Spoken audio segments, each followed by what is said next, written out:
Right now, when I'm recording this video, the stock market is crushing. The S&P 500 is down, the Dow is down, even Nvidia is down. They just announced their financial statements and they beat all expectations, growing their sales by at least 80%. So if you're actually beating expectations and making so much money, why is your stock is going down? What exactly happening in the stock market? It actually makes no sense or whatsoever. So let's try to figure out what exactly is happening to the stock market, why the stock market is crushing, what is the underlying reason that is leading the stock market to crush. Will it actually keep crushing, or it's a temporary setback and it will rise back again? So if you're ready, give this video a thumbs up and let's dive in. Donald Trump just announced that he's moving forward with the tariffs that he's announced initially on Canada and Mexico and China by 10%. Imposing tariffs on Canada and Mexico will have serious implication on inflation. It will lead to such an inflation that we have never seen in a very long time. So the inflation that you saw back in 2020 will seem like nothing. Let me explain why. The United States is one of the largest exporters of oil in the world. It exports literally like 20% of the oil that is being produced in the world.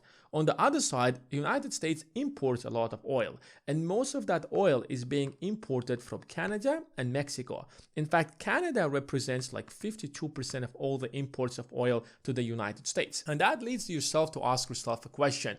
Why does the United States imports oil from Canada when it's actually producing so much oil? Wouldn't it be better for the United States to actually take the oil that it's producing and use it for domestic consumption? Why would you actually just import so much oil from Canada? Now, in order to answer that question, we have to understand how the oil industry works. You cannot simply take the oil from the ground and use it for consumption, for your car or jet fuel or any other thing. That oil that comes from the ground must be actually refined. And when you refine it, then you can use it for jet fuel, then you can use it for your car, then it can be used for ships and trucks. And there are different kind of oils all across the globe. If you go to Middle East, most of the oil is extremely light. If you dig somewhere around there and it pumps up like a fountain, that's what we call a light oil. On the other side, there are places where extracting oil is much more difficult and it's very heavy oil, and refining it is a completely different process. So refining oil is as important as extracting oil. If you don't have refineries in place, that oil that you have extracted from the ground means absolutely nothing. So going back to 1960s and 70s, United States was importing most of its oil from Venezuela, Mexico, Iraq and other countries. Heavy oil is much cheaper in the market because it's much more difficult to refine it.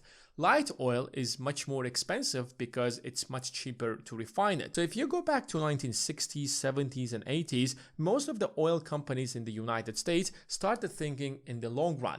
If heavy oil is much cheaper, it's far better for us to spend billions of dollars and build these refineries to refine heavy oil because it's much cheaper and those investments are going to pay off in the long run. So they started investing and building all of these refineries all across the United States. So most of the refineries in the US are specifically built in order to refine heavy oil and not light oil. And that is the fundamental problem that we have today. Most of the oil that the United States produces and builds is actually light oil. And that's why the US cannot refine it, because it simply does not have the infrastructure to do so. Now, you might ask yourself a question.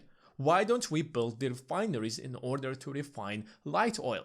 The problem is that it's not cheap. They cost like billions of dollars and you have to spend years in order to build them. And if you look at the trends, the world is moving away from the oil and it's moving to renewable energy. So if you spend today 20 or 30 billion dollars building all of these refineries, will you ever be able in order to recoup those investments?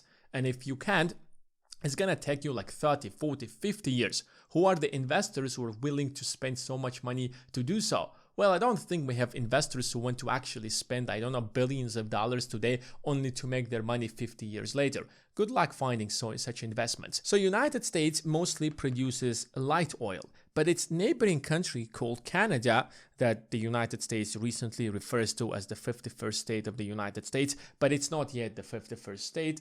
Maybe it will become and maybe not. We will wait and see. Canada has a lot of heavy oil. So the business plan is very simple. We have so many refineries for heavy oil in the United States. Why don't we import the Canadian oil to the United States and refine it because we have the infrastructure, and the light oil that we produce in the US is much more expensive. We're going to sell it to other countries such as EU, South Korea, and different countries that have the infrastructure for light oil. We are buying all of the Canadian heavy oil because we have the infrastructure to refine it. In fact, I'll tell you more than that. Canada buys oil from the United States because Canada has the infrastructure in order to refine light oil. So the light oil that the United States produces goes to Canada to refine it, and the heavy oil from the United States comes from Canada to the United States because the United States has the infrastructure. And here is another thing to consider. Canada sells its oil at a huge discount to the United States. The question is why? Our Canadians are such good people in order to do so? Now, I do not doubt the fact that Canadians are very polite, are very nice, are very kind people. But when it comes to business, it's a completely different story. You see, Canada has just one neighbor, and that neighbor is the United States. So what are you going to do with that oil? If you want to sell it, for example, to a country like China or the European Union or the United Kingdom, either you're going to build pipelines from Canada to China or from Canada to the European Union through the entire ocean, or you're going to ship it in huge tankers, and that costs billions of dollars. So here is the deal. Instead of spending 10, 20, 50 billion dollars building that infrastructure to ship your oil from Canada to China or European Union, why don't you simply sell it at a discount to the United States and you're simply going to buy all of your oil? It sounds much easier, right? And the United States is going to ship its oil to the rest of the world because the US oil is light oil that is much more expensive. So nobody has to make investments in billions of dollars in order to build all of these refineries, and maybe those investments will actually never pay off, and instead we'll take that money and build the infrastructure for renewable energy. And that is why the United States imports 52% of its oil from Canada and 11% of its oil from Mexico. What exactly happens if we impose a 25% tariff on all Canadian imports and Mexican imports? A 25% tariff on Canada means that everything that you're going to bring from Canada, including oil, is going to be taxed at 25%. So their prices are going to rise by 25%. That means that the price of oil and gas is going to increase by 25%. So anything that you're having right now in the store right beside your house is being shipped from somewhere. Because the transportation cost is going to rise by 25%, the final cost of the things that you buy is also going to rise by 25%. So next time you go to Walmart, prices are going to rise by at least 25%.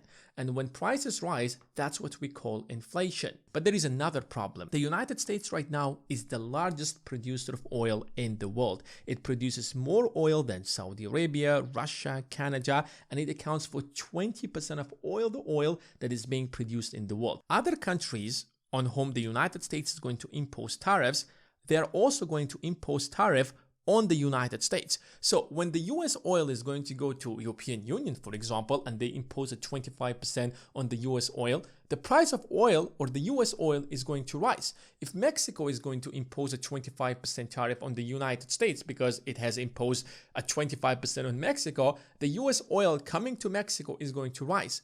And that will lead to a global rise in oil prices everywhere.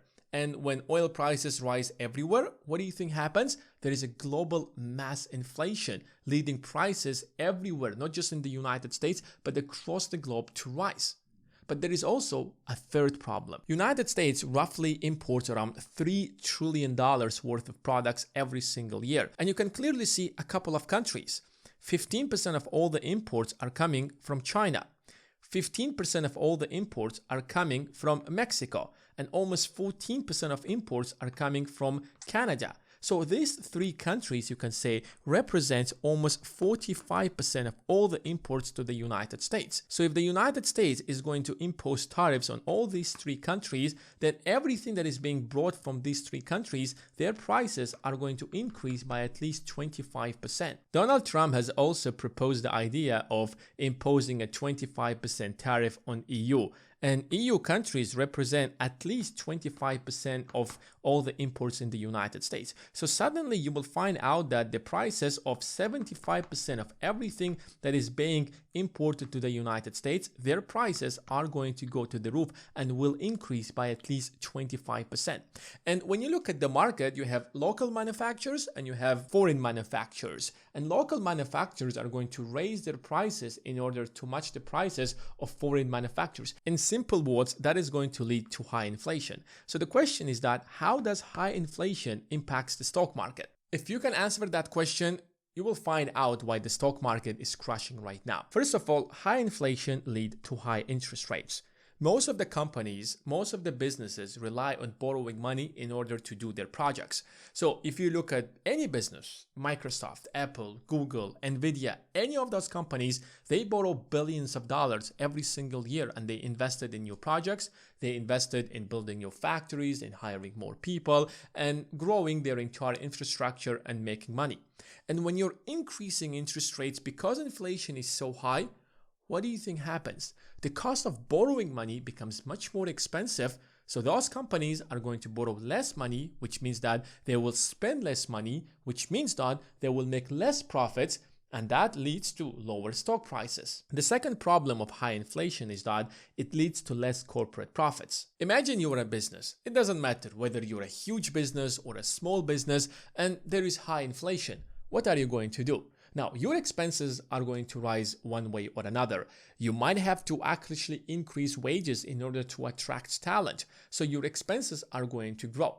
Either you are going to take that hit on yourself and your profits are going to go down. Less corporate profits will lead to lower stock prices. But instead, if you decide that you're not going to take that hit and you will take those prices and you will take that extra cost and you will pass it down to consumers. And that leads to less spending. When prices rise in the market, do you buy more things or you buy less things? Of course, you buy less things because your income doesn't rise as much as prices in the market. So suddenly, instead of buying that thing, you stop buying that. Suddenly, in the past, you used to renew your iPhone every single year, but this year you might not actually renew it.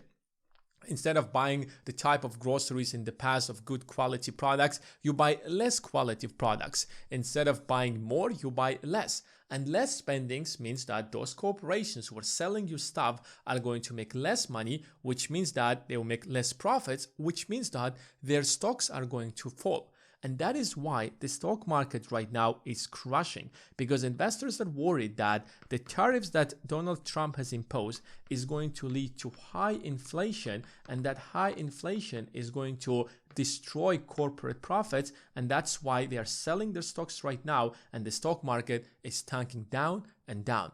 And the question is that, will the stock market keep actually crashing? Now, the answer is not literally straightforward, but it seems like Donald Trump is using those tariffs in order to negotiate better deals for the US companies. Now, how long does it take? I don't literally know. Maybe it will take a couple of months. Maybe it will last until the end of the year, maybe even longer than that. I cannot tell you for a fact. But sooner or later, they will come to a deal where it will be much more profitable for the US companies. And that means that US stocks are going to rise substantially. So this temporary stock market crash is temporary, and the stocks will actually bounce back and will keep rising again. If you're new to the stock market, or if you want to become a much better investor, then make sure to check the first link in the description. Thanks guys for watching, and I will see you in the next one.